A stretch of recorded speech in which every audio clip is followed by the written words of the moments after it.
আচ্ছা কনসে আল্লাহ বড় না মানুষ বড়? ধরো গাদা, তুই কার হাতে কার জোড়া দেশ? কুড়ায় আল্লাহ আর কুড়ায় মানুষ। যেটা কবার কইছে ওইটা কন। আল্লাহ বড় না মানুষ বড়? আল্লাহ তো বড়। আল্লাহ বড়, তাহলে আল্লাহর কথা না হইনা মানুষের কথা শুনেন কে? কি কইতাছস? কি আর আল্লাহর কথা মানে না মানুষের কথা মানে? হ্যাঁ, কি আর মানুষের কথা শুনেন তাই না?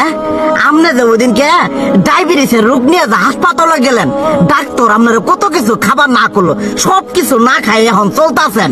তাহলে আল্লাহ যে আপনারা কইছে যে হারাম খাবার না, সুদ খাবার না, কই আপনি তো কাম কাজ বাদ দিয়ে এলাকার আমাদের টাকা পয়সা না গায়ে খালি ওইলে দিয়েই খান, নিজেরা টেও হালাল ভাবে কামাই করেন না, ওই সুদ তো না কটা টেয়া করে লাভ আহে ওইলে দিয়ে দিয়ে চলেন আর পেটা বড় বানাইছেন। শুনেন একটা কথা কই, হারামের কোনোদিন আরাম নাই।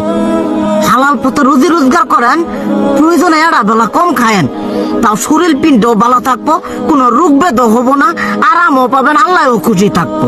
তুই আমার এইভাবে বুঝাবি আগে কইলি না কে? আসলে এই বিষয়টা তো আমি কখনো মাথায় এইভাবে নেই যে আমাদের কখনো ডাক্তার নিষেধ করলে ঠিকই আমরা নিষেধ মানি, কিন্তু উপর আল্লাহ যে কত কিছু নিষেধ করে দিয়ে সেটা মানি না। আর এই যে হারাম পথে টিয়া পয়সা কামাই করতেছেন, শরীরের মধ্যে দুনিয়া রোগ বেত হয়েছে, দেখা যাইতেছে যা টিয়া হারাম পথে কামাই করতেছেন তার তো বেশি টিয়া মনে করেন জ্বলে যাইতেছে গা বেশি। আজকের পর থেকে আমি আর এই হারাম সুদ খামো না, আমি হালাল পথে চলবো, হালাল টাকা পয়সা ইনকাম করবো। এতে করে যদি একবেলা কমও খাইতে হয় তবুও খামো, তবু আমি আর এই হারাম পথে চলবো না। আচ্ছা ঠিক আছে।